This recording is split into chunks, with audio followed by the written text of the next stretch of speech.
험담은 언젠가는 그 사람의 귀에 들어갑니다. 그래서 말할 때는 그 사람이 없을 때라도 있는 것처럼 생각하고 말하는 것이 좋다는 것입니다.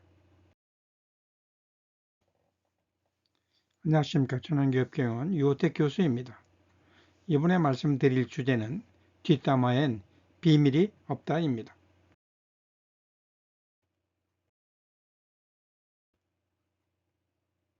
술자리에서 흔히 상사를 안주 삼습니다. 동료끼리 한 것이니까 괜찮겠다고 생각하면 오산입니다. 인간관계는 언제 나빠질지 알 수 없습니다. 당신과 술자리에서 기분 좋게 상사를 헐뜯던 동료와 뜻하지 않게 관계가 나빠질 수도 있습니다.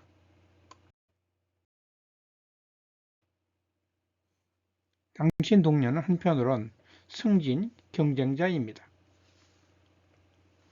그런 그가 궁지에 몰리면 상사 뒷담화를 당신이 선동했다고도 할 수 있습니다.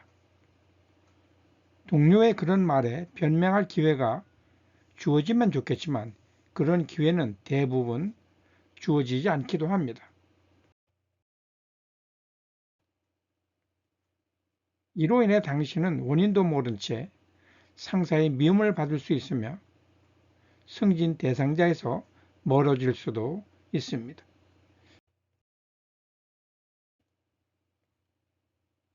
상사의 험담은 언젠가는 상사 귀에 들어간다고 보는 게 좋습니다. 아니, 반드시 들어갑니다. 당신 동료가 상사 흉을 볼 때 적극적으로 동조하지 마십시오. 당신 동료가 상사에게 충성심을 보여야만 할 상황이 발생하면 당신의 동조를 선동으로 바꿀 수도 있습니다. 설마 이런 일이 발생하겠느냐고 의심하지 마십시오. 실제 경험한 것을 이야기하는 것입니다. 동료가 상사를 비난할 때 경청을 잘한답시고 맞장구를 친 것을 조금 바꿔 당신이 선제적으로 상사를 비난했다고 누군가에게 말할 때 변명할 수 있을까요? 어려울 것입니다. 당신의 맞장구가 선동과 다르다고 항변한다고 크게 달라지는 건 없기 때문입니다. 어떤 경우든 상사를 험담하지 마십시오. 정말 상사를 험담하고 싶다면 코치나 상담사를 찾아서 이야기하는 것이 좋습니다. 아니면 직장과 전혀 관계없는 친구에게 험담하는 것도 한 방법이지만 이것도 조심해야 합니다. 그 친구가 당신 상사와 가까운 사이일 수도 있고 다른 루트를 통해서 상사에게 뒷담화가 전달될 수도 있기 때문입니다. 이런 경우 악의가 없는 경우도 있습니다. 상사와 친분 있는 그분이 당신 상사의 리더십 변혁을 도와주기 위해 충고할 수도 있기 때문입니다. 그렇더라도 이런 이야기를 전해들은 상사는 기분이 나쁩니다. 이 말이 의심스럽다면 직장 생활을 오래 한 분이나 은퇴한 선배를 찾아가서 물어보십시오. 아마도 비슷한 이야기를 들으실 수 있을 것입니다.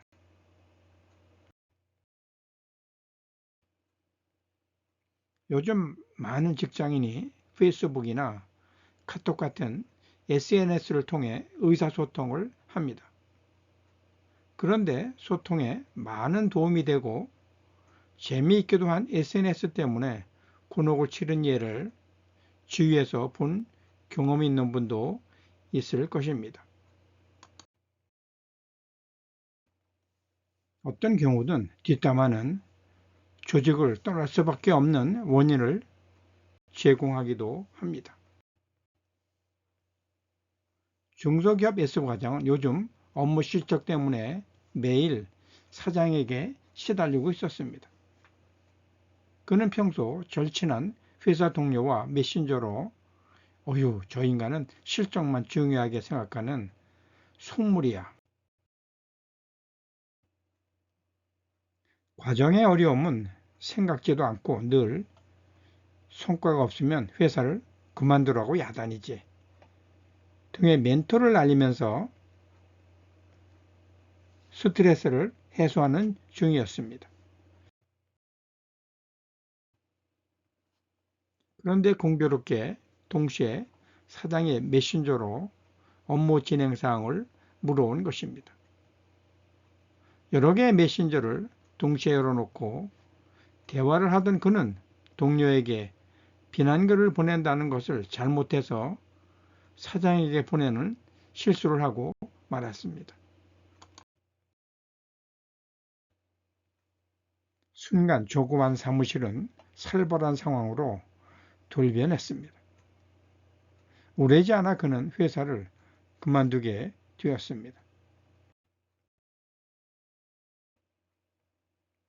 인터넷에서 상사나 회사 생활에 대한 불만 표출 외에도 반사회적인 글들을 무심코 퍼나르는 사람이 있습니다. 자신의 주장을 펴는 것이기 때문에 누가 뭐라 할 수 없다고 생각하지만 그렇지 않습니다.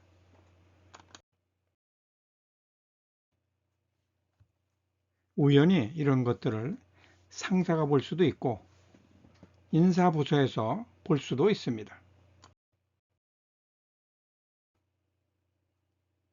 입사원서 제출자의 성격이나 성향을 파악하기 위해 인사부서에서 SNS를 조사하기도 합니다. 이런 이유 때문에 시간과 경비를 들여서 좋지 않은 인상을 줄 만한 SNS 내용을 삭제하는 사람도 있습니다. 이는 비단 입사 준비생들에게만 해당하는 일이 아닙니다. 상사나 인사팀에 노출되어 인사고과에 악영향을 받을 수도 있기 때문입니다.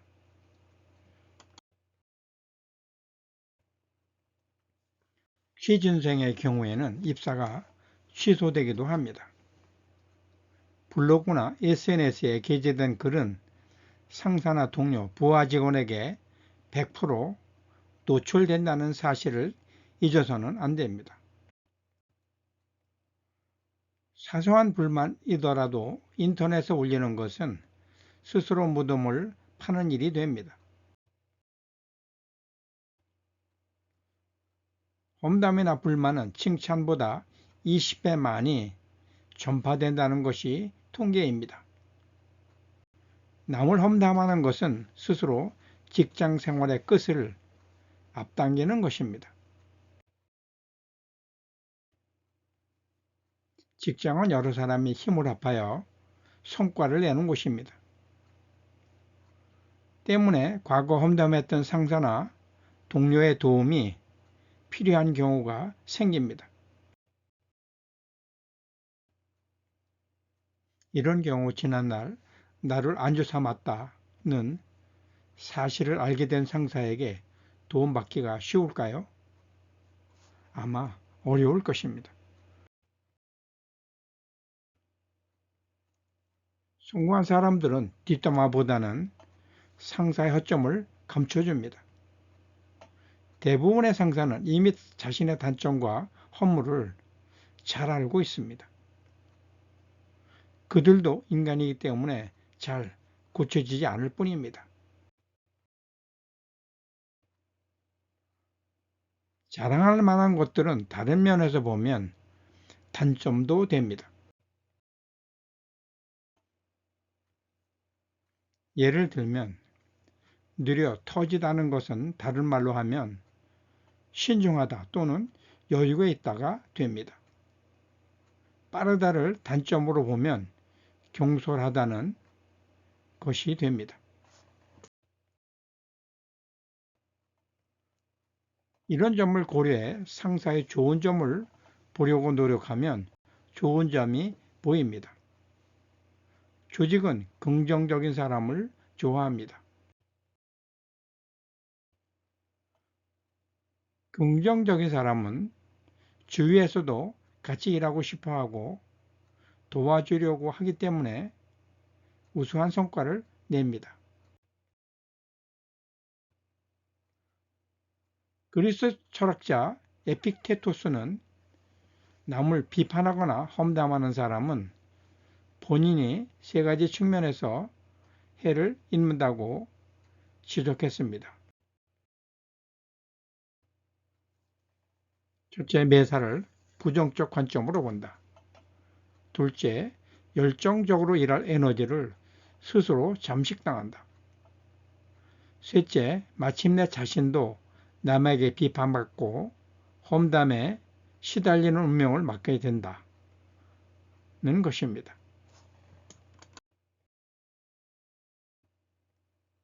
인간은 혼자 살아가지 못합니다.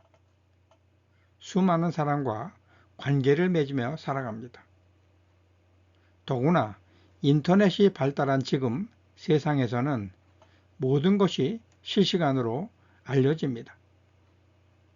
크든 작든 인간은 다른 사람의 도움이 필요합니다. 우리는 이타심이 필요한 시대에 살고 있습니다. 서로 연결된 존재로 서로 함께 도우며 살아갈 수밖에 없는 시대에 살고 있습니다.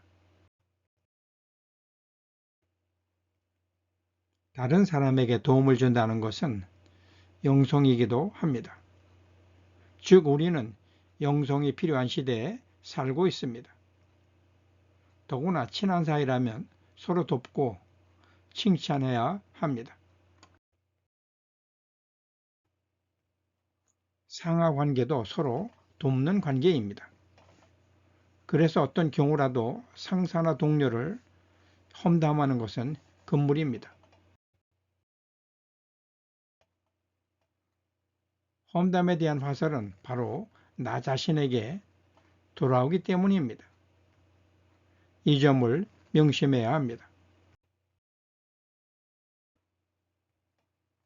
험담은 언젠가는 그 사람의 귀에 들어갑니다. 그래서 말할 때는 그 사람이 없을 때라도 있는 것처럼 생각하고 말하는 것이 좋다는 것입니다.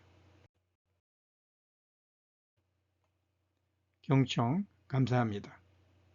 오늘은 뒷담화에 대해 생각해보는 하루가 되시길 바랍니다.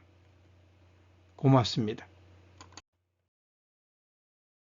유호택 교수였습니다.